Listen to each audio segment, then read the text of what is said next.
Hare Krishna. Welcome to Gita 365, the complete Bhagavad Gita study course. तो पिछले session में हम लोग भगवत गीता के तीसरा अध्याय के श्लोक संख्या 2 तक पढ़े थे। आज पढ़ेंगे श्लोक संख्या 3 और 4। तो पिछले श्लोक में हमने देखा था कि अर्जुन ने भगवान कृष्ण से प्रश्न पूछते हैं। तो क्या प्रश्न पूछते हैं? जब भगवान ने अर्जुन को दूसरा अध्याय में ज्ञान दिया तो अर्जुन को ऐसे लगा कि जो युद्ध है, तो जो युद्ध करना है वो युद्ध एक सकाम कर्म है, ऐसा अर्जुन को लगा। और फिर अर्जुन को ये भी लगा कि भगवान कह रहे थे जो बुद्धि योग में स्थित है वो क्या है, वो सकाम कर्म को क्या कहे दूर में रखते हैं, उससे अपने आप को दूर में रखते हैं, अपने इंद्रियों को संयम में रखते हैं। तो फिर भगवान जो है इस सकाम कर्म, इस युद्ध में अर्जुन को क्यों लगाना चाह रहे हैं? तो ये प्रश्न अर्जुन पूछते हैं भगवान से। और फिर वो कहते हैं कि भगवान के जो ज्ञान जो भगवान ने बताया अर्जुन को, उससे अर्जुन को स्पष्ट नहीं हो रहा है कि उनको क्या करना चाहिए, क्या उनके लिए श्रेय है। तो उसके उत्तर अब भगवान देंगे। तो चलिए पढ़ते हैं श्लोक संख्या 3।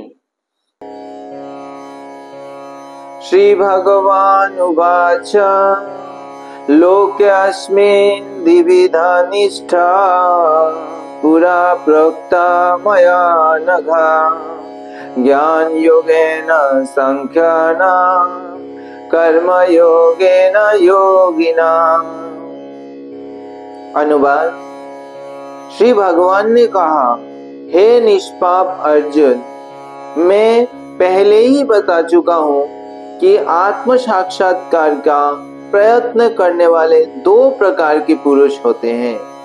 कुछ इस ज्ञान योग द्वारा समझने का प्रयत्न करते हैं, तो कुछ भक्तिमय सेवा के द्वारा। तो इस श्लोक में भगवान अर्जुन का प्रश्न का उत्तर देते हैं और भगवान कहते हैं कि भगवान पहले ही बता चुके हैं कि आत्म साक्षात्कार के जो पथ है वो कितने पथ है? 2 पथ है। तो वो भगवान एक तरह से कौन सा श्लोक में बताया हुए हैं? दूसरा अध्याय का 39 नंबर श्लोक में भगवान बताया हुआ है। तो उस 39 नंबर श्लोक में भगवान क्या बताए? उन्होंने कहा कि मैं आपको अर्जुन को कह रहे हैं कि मैं आपको ऑलरेडी सांख्य योग के बारे में वर्णन कर चुका हूं, मतलब आत्मा और शरीर के बारे में ज्ञान दे चुके हैं भगवान।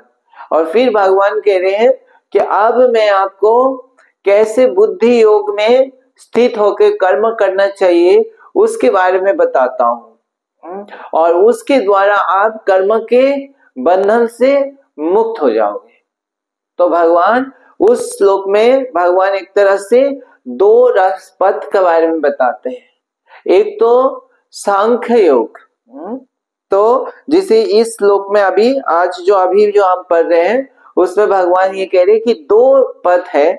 तो वो क्या है? ज्ञान योगेन सांख्यानाम। तो ये जो सांख्य ज्ञान है, उस ज्ञान को प्राप्त करके जो है एक जो है प्रकार के लोग हैं जो आत्म साक्षात्कार के रास्ते में चलते हैं, वो ये वाला पथ एक्सेप्ट करते हैं। और वो पथ क्या है? ये है ज्ञान योग। तो ये ज्ञान योग जो है वो कैसे है? वो जो सांख्य योग का जो ज्ञान है, जो आत्मा और शरीर का ज्ञान है, उस ज्ञान को प्राप्त करने के बाद उनको समझ में आ जाता है कि मैं जो है शरीर नहीं हूं, मैं आत्मा हूं। और इस संसार में हम किस लिए जन्म मृत्यु के चक्र में हम किस लिए जो है फंसे हैं? क्योंकि कर्म बंधन के द्वारा। तो कर्म करने से क्या होगा? कर्म का फल होगा, और कर्म के फल को भोगने के लिए हमें फिर से शरीर धारण करना पड़ेगा। तो इस तरह से कर्म बंधन में जो है जन्म मृत्यु के चक्र में हम फंसे हुए हैं, तो उससे हमें मुक्त होना है। तो ये ज्ञान जो है आत्मा और शरीर के ज्ञान से ये ज्ञान प्राप्त हो गया। अब वो लोग जो है सोचते हैं कि कोई भी कर्म करने से हमारा कर्म बंधन होगा, तो इसीलिए कोई भी इस संसार में शरीर के संबंधित कोई भी कर्म नहीं करना।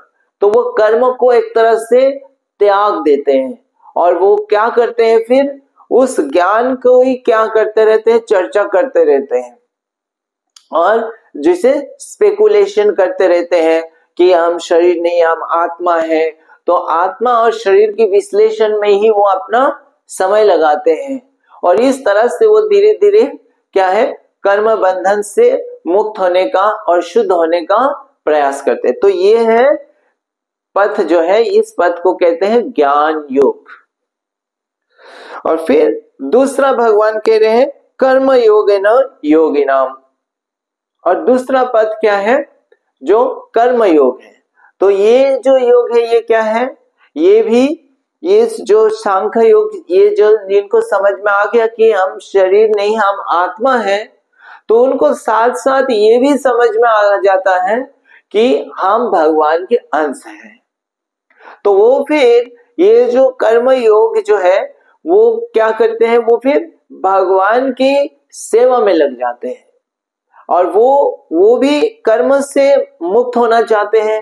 वो भी समझ जाते हैं कि जीवन का जो उद्देश्य है वो कर्म बंधन से मुक्त होना, लेकिन उस केस में वो अपना जो कर्म है, जो नियत कर्म है, ड्यूटी है, उस कर्म को वो क्या करते हैं, कर्म अपने एंजॉयमेंट के लिए नहीं करते हैं। वो कर्म फल को जो है आसक्त ना रह के कर्म फल के प्रति वो उस कर्म को करते हैं और उस फल को क्या करते हैं, वो भगवान को अर्पण कर देते हैं। तो इस तरह से वो उसको कर्म योग भी कहते हैं। और वो पथ जो है वो भक्ति का पथ है और उसमें कई आगे जाके जो है स्टेजेस है और वो स्टेजेस आगे हमें पता लगेगा भक्ति में, जो भगवत गीता में आगे जाके पता लगेगा कि कैसे शुद्ध भक्ति तक जाता है।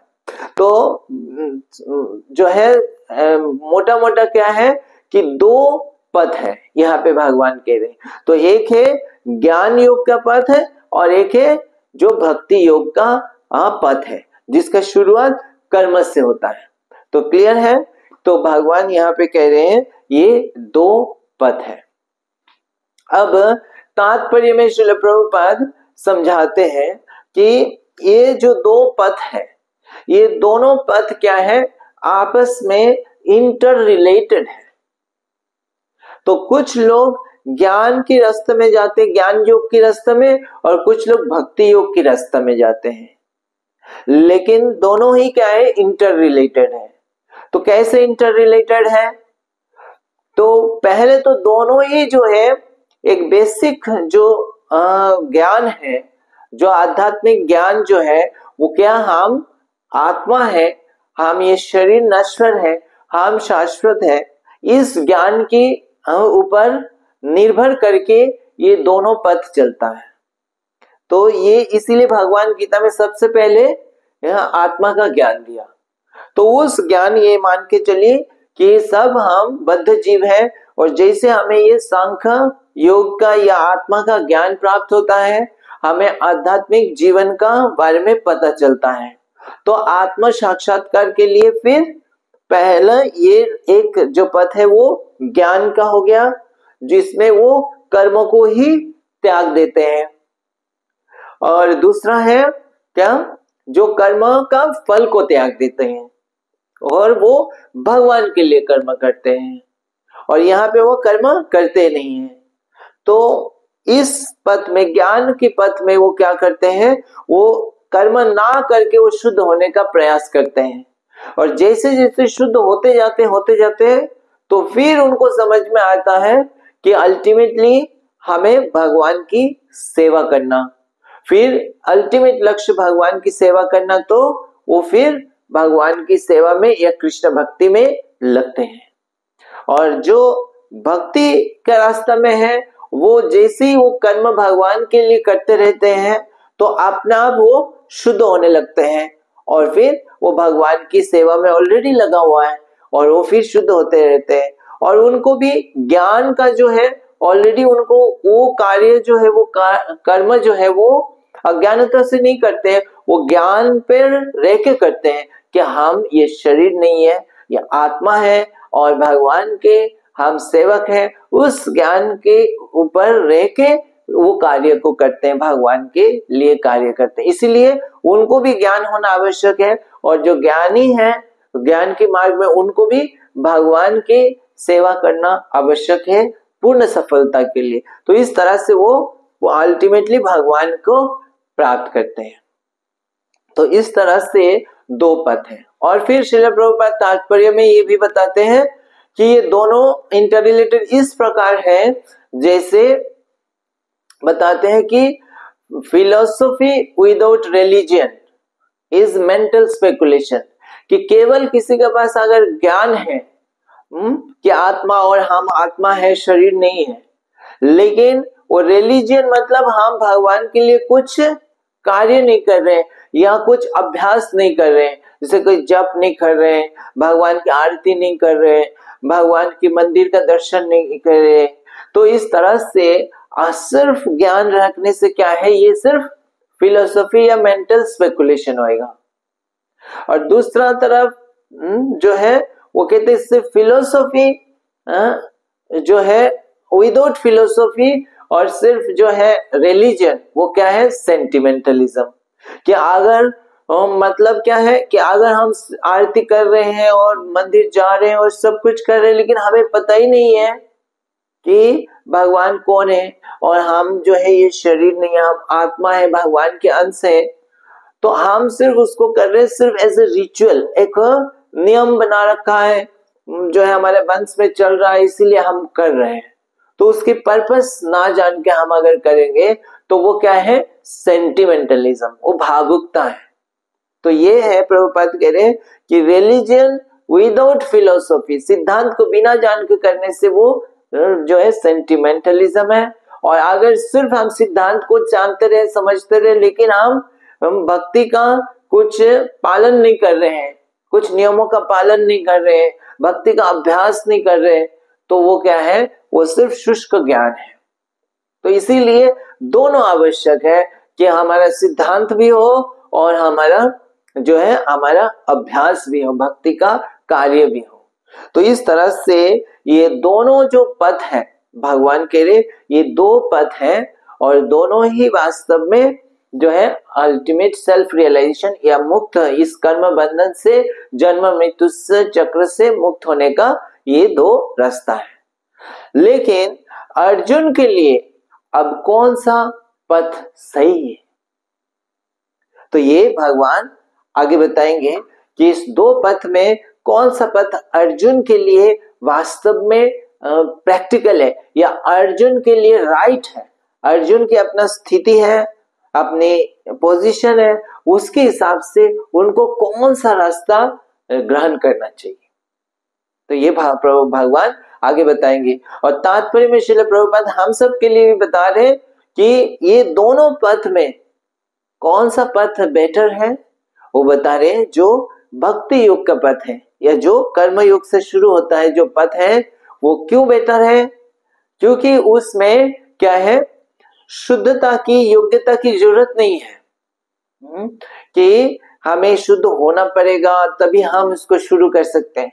हम ये हर कोई शुरू कर सकता है, क्योंकि जो हम सेवा जो कार्य हम ऑलरेडी कर ही रहे हैं और उस कार्य को भगवान के लिए करना है, तो ये आसानी से शुरू कर सकता है। और फिर वो जो है करते करते वो क्या हो जाएगा, शुद्ध हो जाएगा। तो उसको शुद्ध होने के लिए वेट नहीं करना पड़ेगा। अब ज्ञान योग के पथ में क्या है, उसको त्याग करके उसको चलना पड़ेगा और जब शुद्ध होता है तब उसको रियलाइज होता है भगवान की सेवा करना है। लेकिन इस भक्ति योग में क्या है, वो शुरू में जैसे अवस्था में अभी अगर है, पूर्ण शुद्ध नहीं भी है तो भी वो शुरू कर सकता है। और ये पाथ जो है, पाथ ही अपने आप को उसको शुद्ध कर देता है। तो इसीलिए ये जो है ये बेटर है, ये प्रैक्टिकल है। और फिर प्रभुपाद कहते हैं ये सबलाइम इजी है, सबके लिए सरल है और वो सबलाइम मतलब बहुत अच्छे पथ है। तो इस तरह से जो है ये भगवान कह रहे हैं ये दो ही पथ है, ये नहीं कि बहुत सारे पथ है, सिर्फ दो ही पथ है, एक ज्ञान योग का पथ है और एक भक्ति योग का पथ है। ठीक है, और उसमें अलग अलग स्टेजेस आगे हमें पता चलेगा। ठीक है, तो आइए पढ़ते हैं अगली श्लोक, श्लोक संख्या 4। ना कर्मणाम् अनारम्भात्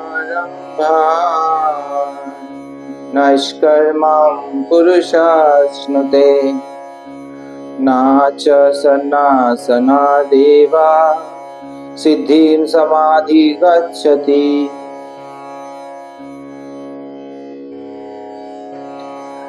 अनुवाद, ना तो कर्म से विमुख होकर कोई कर्म फल से छुटकारा पा सकता है और न केवल संन्यास से सिद्धि प्राप्त की जा सकती है। तो यहाँ पे भगवान देख रहे हैं कि अर्जुन क्या निर्णय ले लिया कि युद्ध को छोड़ने के लिए, और अर्जुन को ऐसे लग रहा है कि युद्ध करने का मतलब ये क्या है, हम जो है कर्म बंधन से बद्ध हो जाएंगे।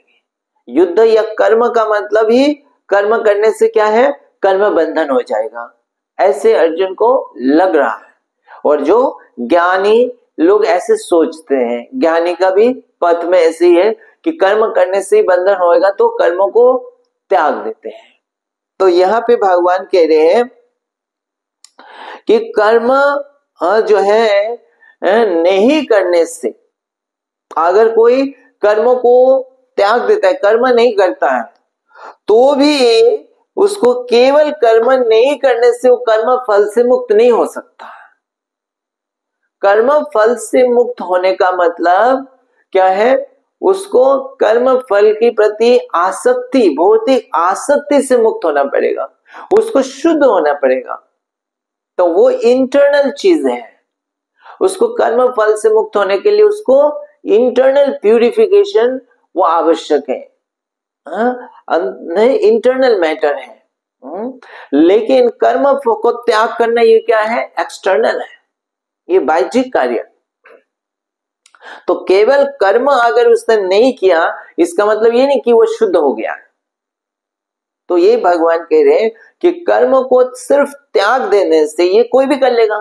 बोले कर्म मैं नहीं करूंगा, तो वो नहीं करेंगे एक्सटर्नली, तो उसने छोड़ दिया, लेकिन इसका मतलब ये नहीं कि वो कर्म फल से मुक्त हो जाएगा।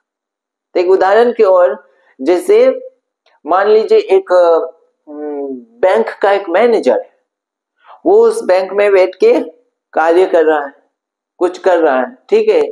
अब वो मान लीजिए उस बैंक में कोई चोर घुस गया और उसने जो है जो उसका ट्रेजर में जाके तिजोरी से जाके धन लूट लेना है। अब मान लीजिए वो जो मैनेजर, उसने कुछ किया नहीं, उसको कुछ बोला नहीं, ठीक है, उसको कुछ बोला नहीं, कुछ करा नहीं, तो और वो चोर लेके चला गया, तो उसकी रिएक्शन उसको मिलेगा या नहीं मिलेगा? उसको मिलेगा, क्योंकि उसको रोकना चाहिए था लेकिन उसने नहीं रोका।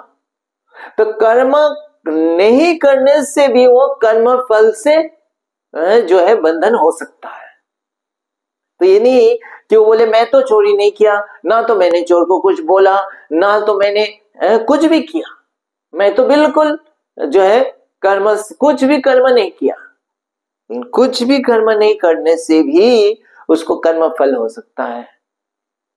तो उसी प्रकार भगवान आगे कह रहे हैं कि संन्यास ग्रहण करने से भी ऐसा हो सकता है कि उसको सिद्धि प्राप्त ना हो। तो संन्यास का मतलब ये जो दोनों पथ में, ज्ञान के भक्ति के पथ में जो सर्वोच्च स्थिति में होती है, चेतना में पूर्ण शुद्ध होने से वो जो है संन्यास आश्रम दिया जाता है। ये चौथा आश्रम है, ब्रह्मचारी, गृहस्थ, वानप्रस्थ और संन्यास। तो प्रभुपाद कह रहे हैं कि ये संन्यास आश्रम शुद्ध होने के बाद ही संन्यास आश्रम लेते हैं, लेकिन ऐसा नहीं है कोई संन्यास आश्रम ले ले और इसका मतलब वो शुद्ध हो जाएगा और वो जो है मुक्त हो जाएगा। इस सन्यास आश्रम ये एक्सटर्नल है, वो कोई भी सन्यास अगर किसी को दे दिया जाए तो इसका मतलब जब तक वो अंदर से शुद्ध नहीं होगा वो कैसे मुक्त होएगा। तो वही भगवान यहाँ पे कह रहे हैं कि केवल सन्यास ग्रहण कर लेने से ही वो सिद्धि को नहीं प्राप्त कर सकता है, तो उसके लिए उसको इंटरनल प्यूरिफिकेशन आवश्यक है। इसीलिए सन्यास आश्रम के लिए पहले शुद्धिकरण होना चाहिए, और जब वो पूरा योग्य होता है तभी उसको सन्यास आश्रम दिया जाता है। ऐसे नहीं कोई भी सन्यास आश्रम ले ले और फिर वो जो है मुक्त हो गया।